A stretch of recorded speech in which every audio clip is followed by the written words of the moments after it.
He kōna I purangi tēnei nā te reo irirangi o Aotearoa. What were your thoughts on the Women's World Cup? I loved it. It was great. Yeah. That was awesome. It was so inspiring. Patrick again stands the kick. This one might set up for Stacey Fleuler. Just short. Lindsay Egan crashes over. And New Zealand. I was actually at the game, so it was really good atmosphere to be in, I guess. So, yeah, no, it was really cool, like, especially when they kicked it out and it was just like the crowd went wild. It was so cool. And in your life, have you ever seen anything like it? Kia ora, nō mai haramai ki te ao hurihanga. Hello and welcome to Our Changing World, ko Concannon tēnei. The Women's World Cup final, in which the Blackburns defeated England, was one of the most exciting games of rugby I have watched in a very long time. And players Grace, Eve and Poppy agree with me. But before the final whistle, before Aisha Letaiga dotted down to put the Blackburns in front, a defining incident in the game was a head-on-head collision in the 15th minute. On Scarrett, all concern on the side for Woodman. I'm seeing no mitigation. Are you seeing the same thing? 100% agree. So it's a red card to 14. 100% agree. A red card for England's Lydia Thompson and concussion for Portia Woodman. She later said she couldn't remember the match and suffered headaches for 2 weeks after. With increased research linking brain disease in athletes later in life to head knocks, and legal proceedings being taken by hundreds of players against rugby's governing bodies, now, more than ever, researchers, coaches, administrators, parents and players are desperate to understand what the dangers might be and how to make rugby safer. Today we catch up with a group of Christchurch researchers looking into this at high school level. But first, I headed along to some training to speak to some of the players themselves. It's a chilly autumn evening and I'm on the sidelines of the North Hagley Park pitches in Old Tautahi, Christchurch. It's a very different setting to a packed Eden Park on World Cup final day, but this is a scene playing out each evening in many places around the country. The under-17 ladies team of the High School Old Boys Rugby Club have just finished up. I'm Jasmine Piebald. I'm 15. I'm from Lincoln High School. And I'm Poppy Baxter and I'm 15 and go to Christchurch Girls High. And you guys have just finished training. How was training? It was pretty chill, just learning some moves and drills and yeah. No head knocks today? No. Were you even training tackling or anything like that? No, today was more just like getting to know the play and just kind of going through basics. How long have you been playing rugby? This is my second year playing for club, but third year altogether. I think it's 6 or 5 or 6. I wanted to catch up with Jazz and Poppy because they've both been involved in this research study. It's investigating collision incidents and magnitude for junior rugby players across an entire season. What do you think about the study? I reckon it's quite good because especially around this age, we're still kind of trying to learn where to put your head in a tackle and everything, so you can get in quite dangerous positions. Have either of you had concussion before? No, never. Never, no. Is it something that you worry about, like head knocks? Not on myself personally, but other people. Yeah, I don't really think about it during the game. No. And when you say other people, you mean your teammates, if your teammates suffer a concussion or something? Because some people have already had head knocks and if they get more then they can't play and just that worries me a little bit. Another player I spoke to, Lauren Edwards, has just joined the study for this season. She explains a bit more about how it works. We've had a cognitive testing and an MRI. We also got our teeth scanned and got a pretty tight-fitting mouthguard. Is that what you have in your hand? Yeah, it is. Can you show me? Of course. So this has been perfectly moulded to your teeth? Yeah, it's like 3D scanned at the orthodontist. Okay. And what is the little... That looks like there's some kind of chip or something inside there. Yeah, it tracks the movement and the collisions while we're playing and training. So this is your first year, you're going to wear this at every training and every game, and then you'll have results on your collisions at the end of the year. Yep, that's it. As people start to scatter, Lincoln University PhD student Nicole Spriggs is collecting up the mouthguards. She'll download the data and be back at the next training or match to give them back to the players. She's been pitch side tonight with a video camera, recording what's been happening. So we line the mouthguard data points up with the film, and we just click through the different mouthguard data points and look at the video for a few seconds either side of that data point to see what's happening. So if it's a tackle, if it's a tackle drill, if they're just running into the goalpost or something silly. So if there's only one player on the field, you can kind of get through their data points pretty quickly if they've only got maybe 10 collisions in that game, versus a game where there's a whole team and you can have up to 200 data points for that whole game that you have to look through, which can take quite a bit of time. This is Nicole's second season of collecting data. This year she's working with Christchurch Girls High School rugby team. But because many of the players also play club rugby at under 17 and women's levels at high school old boys rugby club, which yes is a confusing name for a club in the context of this story, she's here to video 2 training sessions this evening. The second session is getting underway, so I leave her to her mahi and we arrange to catch up on the University of Canterbury campus so I can learn more and also meet some of the other research team members. Nicole has a sports and exercise science degree in which she did a lot of anatomy, plus an honours project looking at how players prepare for tackle impacts on the field. Her colleague Stefan Henley came to his PhD research through a different pathway. I'm a speech therapist by training, and a lot of my clinical background was in rehabilitation from traumatic brain injury and like post-concussive injury. So through that, I just got really interested in that particular population and that particular field.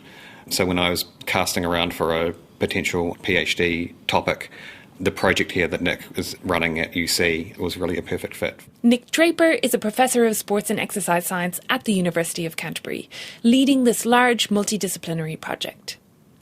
The goal is to answer a whole suite of questions around collisions in junior rugby. But to start, they need good data about the number and magnitude of incidences that players are experiencing. And this is where Nicole and Stefan's work comes in. We don't really know the exposure of head impact collisions that adolescent rugby players are being exposed to over the course of a season.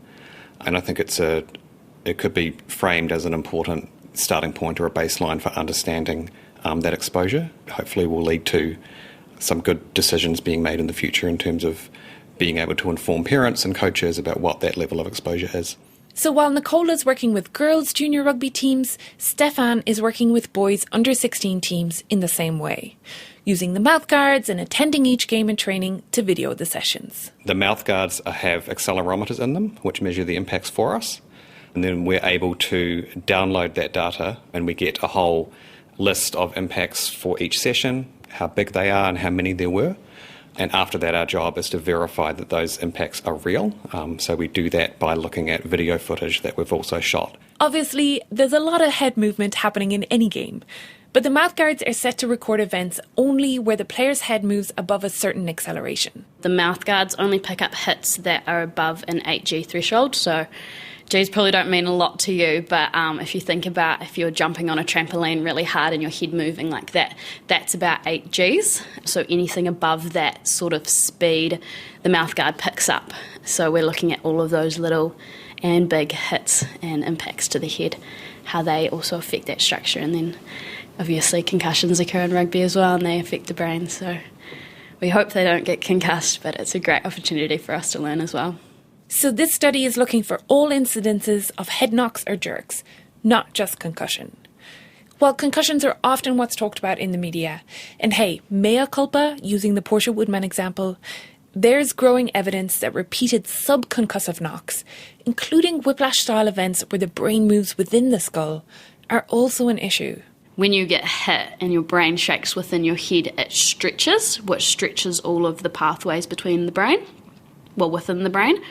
So the stretching of those pathways in the brain creates that stress and that strain on the brain, and then that affects that ability for the different regions of the brain to connect together and work together.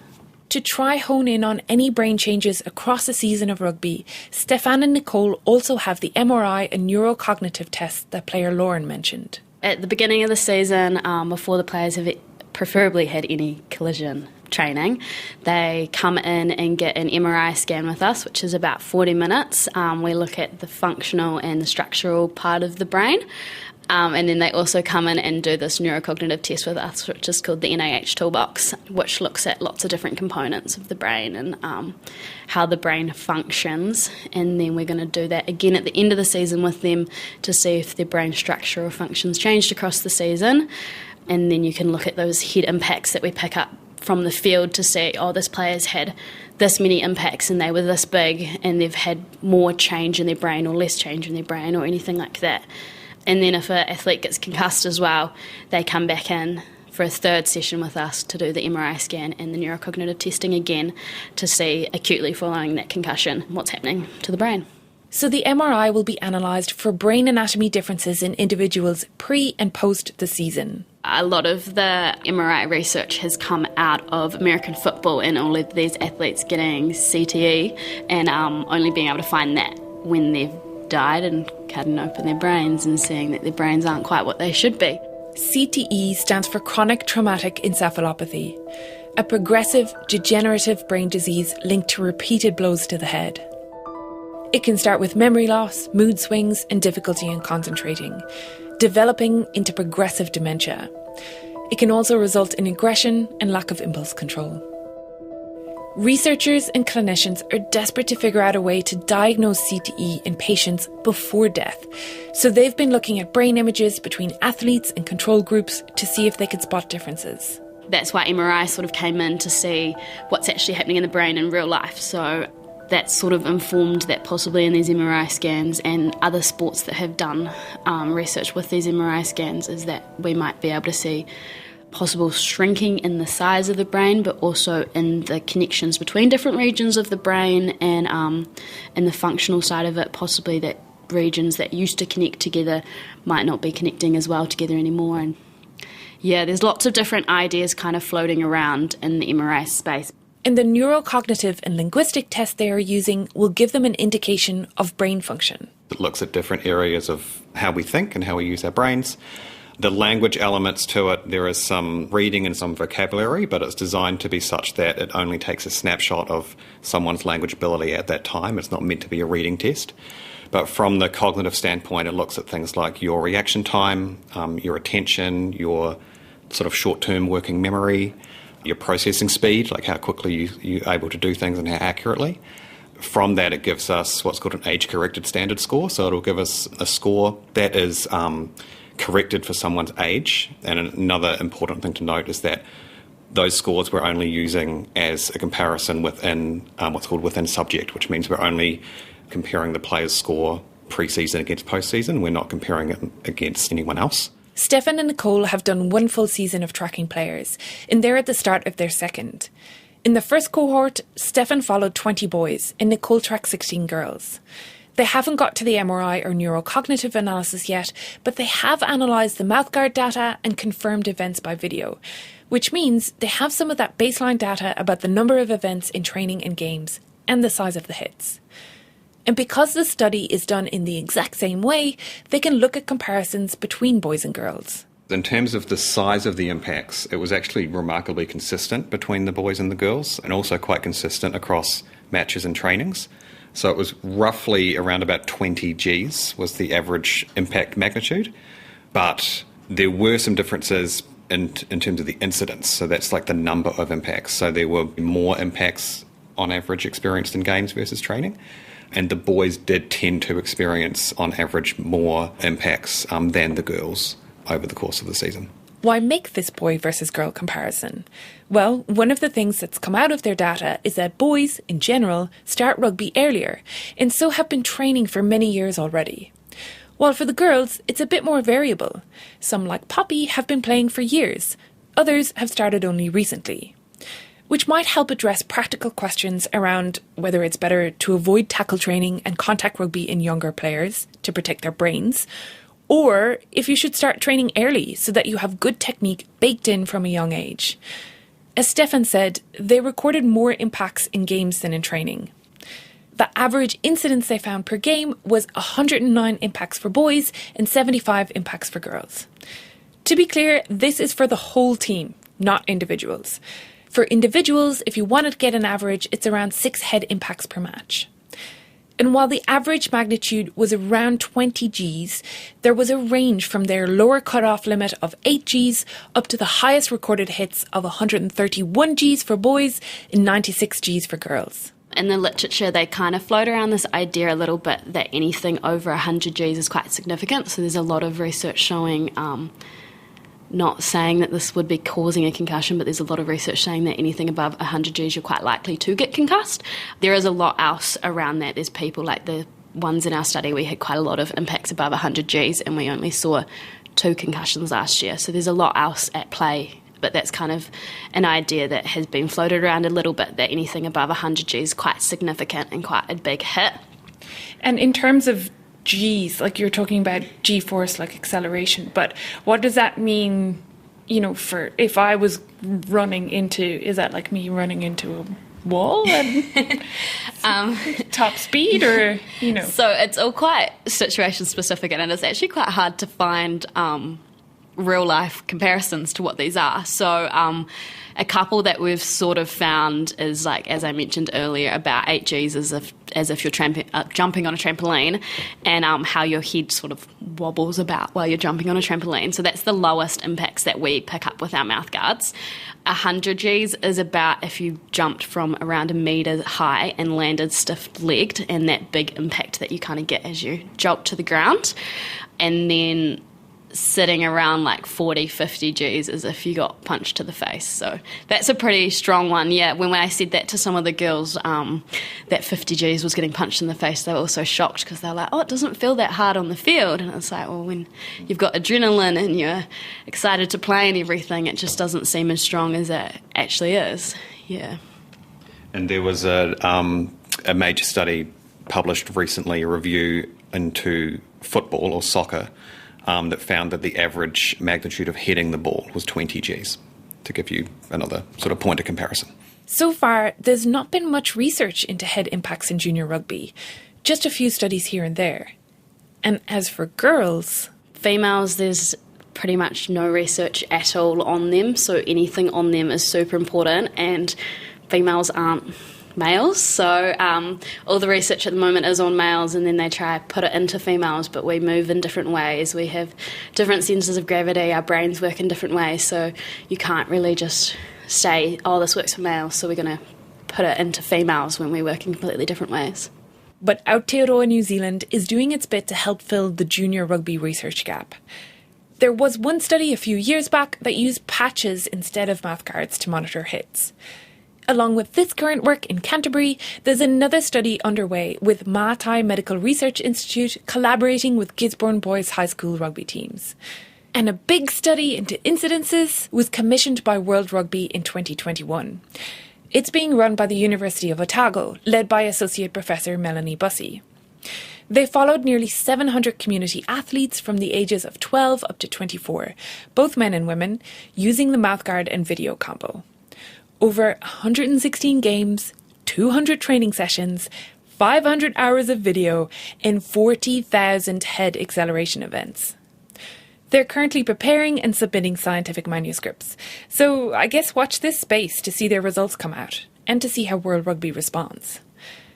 But Nicole and Stefan's work, not just with the incidences, but also with brain imaging and testing before and after, plus information from the players about how long they've been playing, will hopefully help guide the conversations to come about how to best protect junior athletes. It could potentially form some sort of baseline for knowing, okay, this is what they've been exposed to, and so maybe that can help parents make decisions about the safety of the game and players.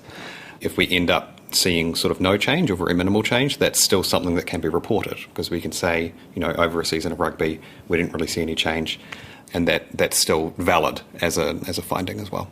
Players, coaches, parents, opposition teams and referees have all been really supportive of the study, say Stefan and Nicole.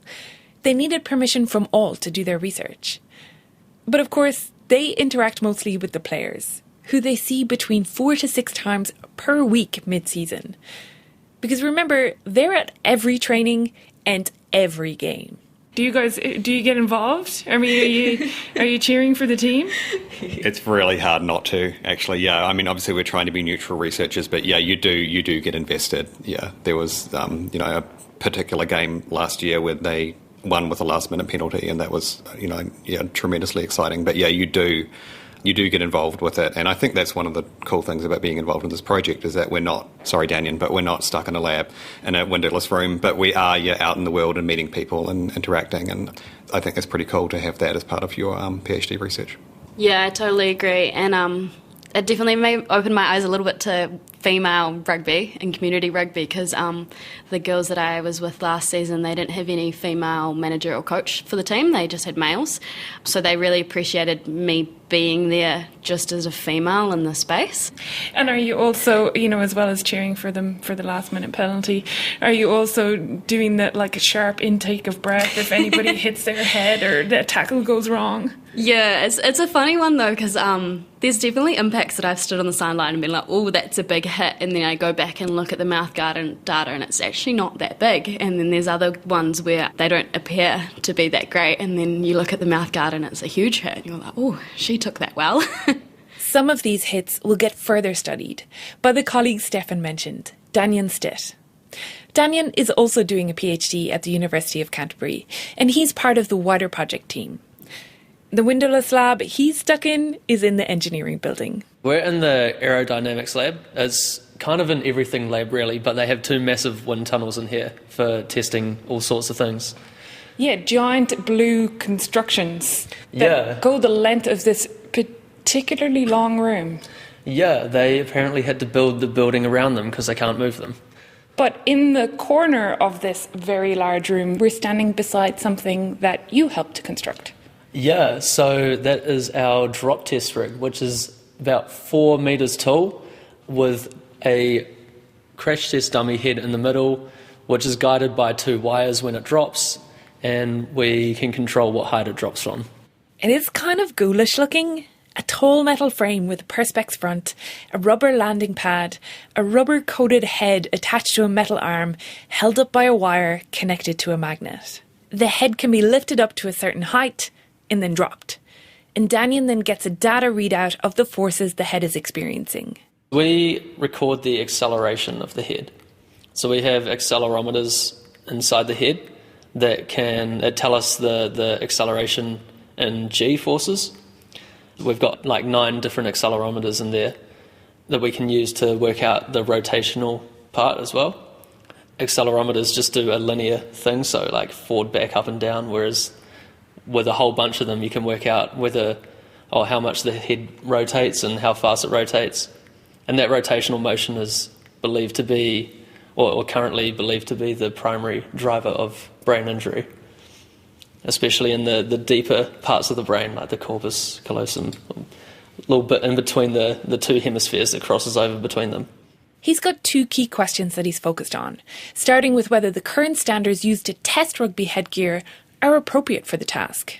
So for my PhD, I'm specifically looking at how to better represent rugby field impacts in the lab, and then extending from that, sort of what we can learn about the way that rugby headgear may or may not mitigate damaging head impacts on the field. And currently, with the standards that we do have, these might not reflect the on-field conditions. And so we're kind of looking into that to, first of all, see whether or not they do, and if not, what we need to change to better kind of represent those in the lab. Daniel can tinker with a lot of the parameters. The position and angle of the head, which affects where and how it impacts with the surface, whether it has a neck, the height it's dropped from, and the surface it's dropped onto. This enables him to test the existing standards, but then also to recreate some of the actual incidences that Nicole and Stefan have gathered from the field. He gives me a run-through.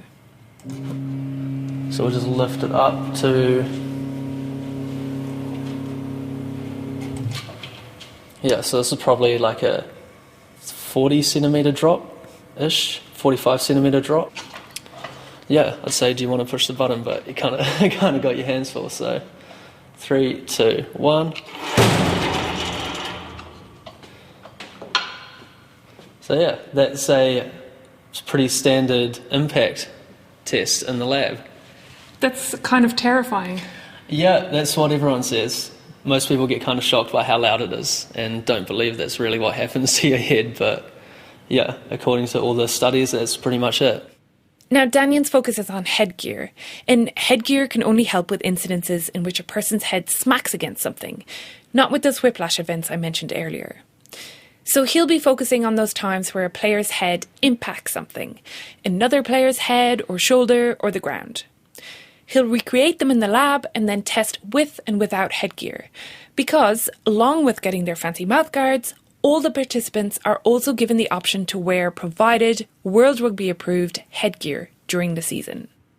Of course, there's not a real brain inside this rubber-coated drop test rig head, and Daniel is just getting a readout from the accelerometers. So how can he equate this to brain strain? There's a research group that released a finite element model of the head. They made it open, publicly available, so you can download that and kind of rapidly estimate what the strain is throughout the whole brain for a given impact.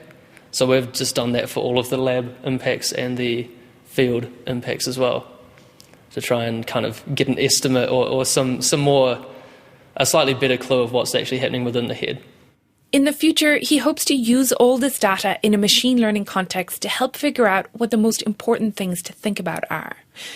Maybe unlock clues as to what the most dangerous kinds of situations are on the pitch that result in the worst impacts. People have used similar methods to find that the impacts to the side of the head might be more damaging than anything else for different parts of the brain, and that there's certain types or certain gameplay situations, or they call them features, but gameplay features, so like it could be specifically moving in one direction or something like that, that is a better predictor of whether or not an impact will be injurious or not.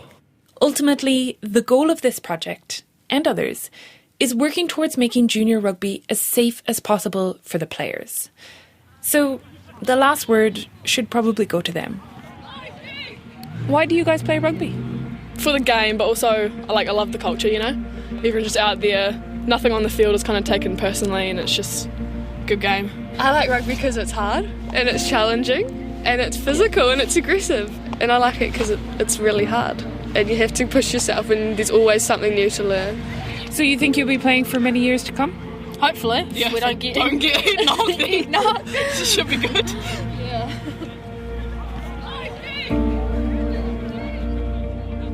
Ngā mihi nui ki a Nicole Spriggs of Lincoln University, and to Daniel Stitt and Stefan Henley, who are doing their PhDs at the University of Canterbury. Thanks also to Professors Nick Draper and Michael Hamlin, and a massive thank you to the Old Boys High School Rugby Club players who spoke to me: Poppy, Jazz, Grace, Eve and Lauren.